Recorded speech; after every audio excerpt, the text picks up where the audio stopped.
Kesenangan itu sesaat doang, percaya. Narkoba tuh cuman bawa kita ke 3 tempat. Rumah sakit, kantor polisi, kuburan. Sudah, selesai.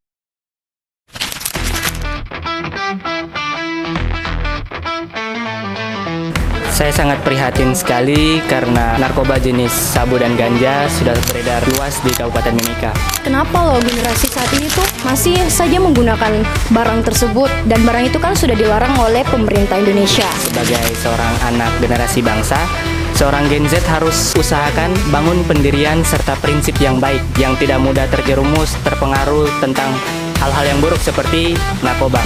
Kita harus berani katakan tidak kepada pergaulan-pergaulan yang negatif yang dapat membuat kita terjerumus kepada hal-hal yang dapat merusakkan diri kita sendiri. Ingat, pergaulan yang buruk merusakkan kebiasaan yang baik.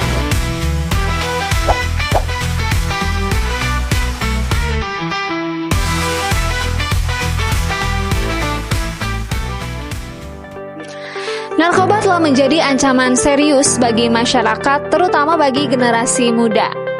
Saat ini saya sedang berkunjung ke Sekretariat Lembaga Anti Narkotika Kabupaten Mimika, dan sebentar saya akan mewawancarai adik-adik Duta Narkoba Kabupaten Mimika untuk membahas bagaimana sih pandangan generasi Z terkait dengan maraknya peredaran narkoba di Kabupaten Mimika. Halo semuanya, perkenalkan nama saya Jennifer Kanaya Gomez. Saya adalah Duta Anti Narkoba Kabupaten Mimika tahun 2023. Saya adalah tamatan dari SMA Katolik Santa Maria. Halo semua, perkenalkan nama saya Samuel Katuk. Saya adalah salah satu dari finalis Duta Anti Narkoba Kabupaten Mimika tahun 2023 dari Lembaga Anti Narkotika Kabupaten Mimika. Halo, perkenalkan nama saya Devoni Vanderial Pabalik.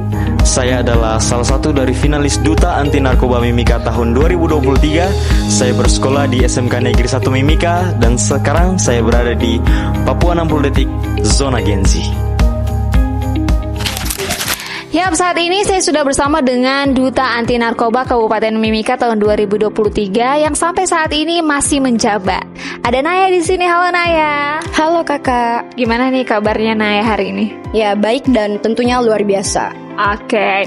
Nah, Naya, gimana nih perasaan kamu menjadi Duta Anti Narkoba ya? Sejak tahun 2023 dan sampai saat ini kira-kira sudah 2 tahun berjalan gitu. Ya tentunya pasti merasa senang, bangga dan bersyukur, dan sudah pastinya juga penuh tanggung jawab. Apalagi saya sebagai duta adalah utusan gitu. Betul. Kan yang seperti kita tahu bahwa hingga Mei tahun 2025 ini ratusan gram narkoba jenis sabu dan juga ganja sudah beredar di Timika ya. Bagaimana pandangan kamu terkait fenomena tersebut? Ya tentunya fenomena ini tuh sangat memprihatinkan, di mana kita saja, saya sebagai masyarakat biasa tentunya tuh pasti ada kayak pertanyaan, kenapa loh generasi saat ini tuh masih saja menggunakan barang tersebut, dan barang itu kan sudah dilarang oleh pemerintah Indonesia. Berarti di sini tuh masih mencerminkan itu lemahnya pengawasan. Lemahnya pengawasan dalam artian bahwa harus adanya pentingnya edukasi terhadap kita gitu. Saya sangat prihatin sekali karena narkoba jenis sabu dan ganja sudah beredar luas di Kabupaten Mimika. Sebagian besar masuk dan beredarnya narkoba jenis sabu dan ganja ini melalui wilayah perairan. Jadi menurut saya peran petugas keamanan di wilayah perairan seperti TNI Angkatan Laut, Polairut, dan semua petugas yang bersangkutan untuk menjaga keamanan di wilayah perairan tentu sangat penting perannya. Dan mereka perlu mengembangkan keamanan serta penjagaan di wilayah perairan sehingga bisa mencegah masuknya dan bertambah luasnya beredar narkoba jenis apapun di Kabupaten Mimika ini. Pendapat saya dengan beredarnya narkoba ini sangat disayangkan sekali dan sangat memprihatinkan karena kurangnya penjagaan dari pihak yang berwenang sehingga membuat penyebaran narkoba di Timika menjadi semakin meningkat. Dengan meningkatnya penyebaran narkoba, menimbulkan meningkatnya pula penyalahgunaan dari narkoba. Dengan meningkatnya penyalahgunaan dari narkoba, maka meningkat pula kemungkinan untuk anak-anak di bawah umur untuk mencoba dan ikut serta dalam menyalahgunakan narkoba. Oke, nah menurut kamu sendiri, apakah perlu sinergitas dari semua pihak untuk memerangi narkoba tersebut? menurut saya sangat diperlukan sekali, terutama dari orang tua, keluarga, teman-teman, guru, dan masyarakat di sekitar, sehingga membuat anak-anak di bawah umur menjadi lebih aman dari dampak dan bahaya dari penyalahgunaan narkoba. Untuk orang tua, mungkin untuk lebih memperhatikan pergaulan anak-anaknya dengan penuh perhatian dan kasih sayang, agar anak-anaknya merasa diperhatikan namun tidak merasa dikekang. Untuk keluarga, guru, dan masyarakat di sekitar untuk sering-sering memberikan sosialisasi atau mungkin hanya sekedar memberikan pengetahuan-pengetahuan tentang dasar dan pentingnya dampak dan penyalahgunaan dari narkoba. Yang menurut saya itu sangat perlu adanya sinergitas, karena masalah ini tuh, masalah narkoba itu bukan saja aparat penegak hukum yang menangani, tetapi kita juga sebagai masyarakat biasa tuh harus bisa untuk menjalankan tugas sebagai pemerang anti narkoba gitu. Jadi harus adanya dari keluarga, apalagi kan kita tuh dekat dengan keluarga yang menjadi kita punya keluarnya kita itu kan maksudnya dari keluarga. Jadi tentunya pasti itu keluarga yang berperan utama dan berperan penting dalam menangani kasus-kasus ini begitu. Tentu, semua pihak perlu bekerja sama. Suasana lingkungan yang baik juga perlu kita ciptakan, di mana kita mulai dari keluarga. Kita ciptakan suasana lingkungan yang baik dari dalam keluarga, suasana yang harmonis, hubungan yang baik antara orang tua dan anak, begitupun sebaliknya, suami dan istri, begitupun sebaliknya, dan kakak dan adik, begitupun sebaliknya. Sehingga ketika anak keluar dari rumah, dia sudah siap mentalnya, dia sudah siap untuk menghadapi dunia luar. Pola didikan orang tua pun sangat penting, di mana orang tua sebaiknya mendidik anak dengan keras namun lembut, sehingga bisa menjaga kestabilan mental anak serta emosional anak, supaya ketika keluar dari rumah, dia tidak merasa dia kesepian, dia tertekan karena kondisi di rumah yang kurang baik-baik saja, sehingga dia mencari kenyamanan di luar dan dia tidak mencari tahu dengan baik, sehingga dia bisa terjerumus ke hal-hal yang negatif, hal-hal yang buruk, contohnya seperti penyalahgunaan narkoba. Begitupun peran sekolah. Peran sekolah sangatlah penting, di mana guru-guru harus memberikan edukasi mengenai narkoba sehingga siswa-siswinya tahu apa itu narkoba, apa bahayanya dan apa dampak buruknya.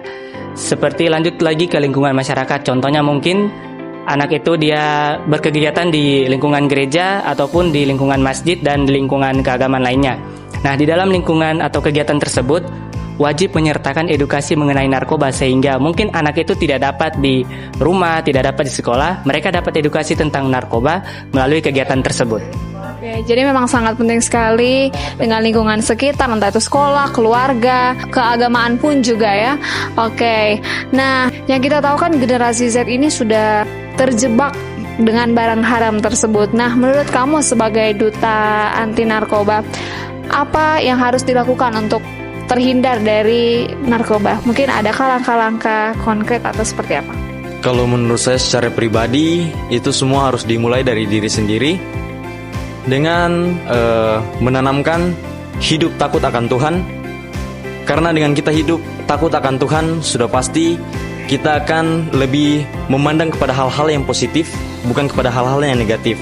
Dan kita bisa melihat mana sih yang kita mau lakukan, apakah hal negatif atau positif. Jadi kita bisa memilih. Dan mungkin yang kedua, kepada teman-teman semua, untuk berani memilih pergaulan. Bukan berarti kita harus pilih-pilih teman, namun kita harus berani katakan tidak kepada pergaulan-pergaulan yang negatif, yang dapat membuat kita terjerumus kepada hal-hal yang dapat merusakkan diri kita sendiri, seperti narkoba contohnya. Ingat, pergaulan yang buruk merusakkan kebiasaan yang baik. Kalau dari saya sendiri, saya tuh memiliki 4 tips teman-teman. Nah, yang pertama itu edukasi sejak dini. Itu edukasi sejak dini itu artinya bahwa dalam keluarga itu harus perlu adanya penanganan ataupun kedekatan keluarga lah, karena keluarga itu penting untuk kita seperti saya sudah bilang tadi. Terus yang kedua itu penguatan mental dan karakter. Nah, penguatan mental dan karakter ini maksudnya kita itu sebagai remaja tuh harus bisa terhindar dari barang-barang yang negatif. Artinya kita boleh mengikut, kita punya teman yang begitu, tetapi kita tuh harus bagaimana kita punya diri ini harus tahu, harus bisa untuk menghindari dari hal-hal tersebut. Yang ketiga itu penyediaan kegiatan positif. Nah, mungkin penyediaan kegiatan positif ini bisa dari sekolah, mungkin bisa mengikuti ekstrakurikuler. Nah, itu kan sudah sangat terjamin untuk tidak adanya bahaya narkoba. Terus yang kedua tuh mungkin kalau yang Kristen itu ada kegiatan gereja ikut seperti latihan musik atau dan lain-lain. Yang keempat terakhir adalah pengawasan dan komunikasi aktif dari orang tua. Nah, ini balik lagi ke keluarga teman-teman, karena keluarga itu sangat berperan penting dalam tumbuh dan kembangnya anak gitu. Yang pertama yang perlu diperhatikan adalah kesadaran diri sendiri. Sebagai seorang anak generasi bangsa, seorang Gen Z harus pertama mengenal dirinya sendiri, lalu usahakan bangun pendirian serta prinsip yang baik, yang tidak mudah terjerumus, terpengaruh tentang hal-hal yang buruk seperti narkoba. Mungkin banyak edukasi, sosialisasi, pengajaran dan lain sebagainya tentang narkoba, tapi kalau pendirian anak tersebut itu kurang baik, sama saja semuanya nanti tidak akan berguna. Jadi kembali ke diri sendiri, terutama untuk anak generasi Gen Z, harus punya pendirian dan prinsip yang kuat untuk memerangi bahaya narkoba. Nah, dari Naya sendiri, apakah Naya sudah pernah melihat secara langsung mungkin orang-orang terdekat Naya atau siapapun itu yang melakukan hal-hal yang berkaitan dengan narkotika? Terima kasih kakak, pertanyaan sangat bagus karena saya baru mengalaminya 3 hari yang lalu. Iya, dimana itu lorong rumah saya sendiri itu ada 2 orang, mereka tuh mencari paketan yang sudah di gift. Iya, di gift tuh dalam artian itu mereka tuh memakai sistem tempel. Di mana sistem tempel itu mereka foto lokasi atau foto barang tersebut, terus mereka menginformasikannya itu lewat story Instagram mereka. Nah, gitu. Iya. Dan yang paham itu cuman orang-orang sekitar mereka aja yang ingin follow. Dan kebetulan akunnya juga private. Iya. Jadi narkobanya tuh mereka tempel di mana aja, terus foto, terus tinggal diupload. Waktu itu pernah di lingkungan tempat tinggal saya, kebetulan tetangga sekitar itu masyarakat semua. Mereka itu sebagian besar yang melakukan transaksi itu orang tua, tetapi yang menjadi korban itu anak-anak kecil. Nah, ketika saya melihat itu, saya mencoba bertemu dengan anak-anak tersebut, dengan orang tuanya. Saya jelaskan, setelah orang tuanya tahu, akhirnya saya mengantarkan mereka ke lembaga anti narkotika, lalu dilanjutkan oleh lembaga anti narkotika ke BNN, dan akhirnya kasus tersebut ditangani oleh pihak yang berwajib. Jadi di sini saya hanya sebagai pengantara, kakak. Oh, jadi mereka tuh sebenarnya tidak tahu kalau itu adalah barang narkotika seperti itu. Mungkin kamu punya saran atau pesan yang kamu bisa sampaikan kepada teman-teman di luar sana untuk menjauhi narkoba? Iya, harapan saya dan pesannya, sudahlah teman-teman, jangan gunain lagi itu. Maksudnya nggak ada faedahnya juga kan. Tidak ada dia punya manfaat dalam kita punya hidup kalau kita menggunakan itu. Malah itu cuma sia-sia. Kesenangan itu sesaat doang, percaya. Narkoba tuh cuma bawa kita ke 3 tempat. Rumah sakit, kantor polisi, kuburan. Sudah, selesai. Udah nggak ada ujungnya lagi tuh. Untuk pesan-pesan dari saya pada teman-teman semua, narkoba bukan hal yang sepele. Narkoba adalah hal yang harus kita serius untuk kita memerangi narkoba, karena penyalahgunaan dari narkoba itu sangat berbahaya dampaknya dalam diri kita sendiri. Narkoba ini menurut saya seperti perusak, dia merusak kesehatan kita, merusak tubuh kita. Bahkan narkoba jika disalahgunakan dapat merusak masa depan kita. Sehingga marilah kita semua mensayangi diri kita sendiri, sayangi keluarga kita, orang tua, teman-teman, dengan jagalah hati kita dengan segala kewaspadaan, karena dari situlah terpancar kehidupan. Pesan saya, mari kita bangun pendirian yang baik. Biarkanlah teman-teman kita mau bilang kita tidak gaul, tidak bergaul dengan mereka, karena pergaulan mereka itu buruk, menjerumus ke hal-hal penggunaan dan penyalahgunaan narkoba. Mari kita bangun pendirian yang kuat untuk bisa memerangi bahaya tersebut. Tidak usah peduli apa yang mereka katakan, isi waktu luangmu dengan sesuatu yang bermanfaat, hindari narkoba supaya masa depanmu cerah.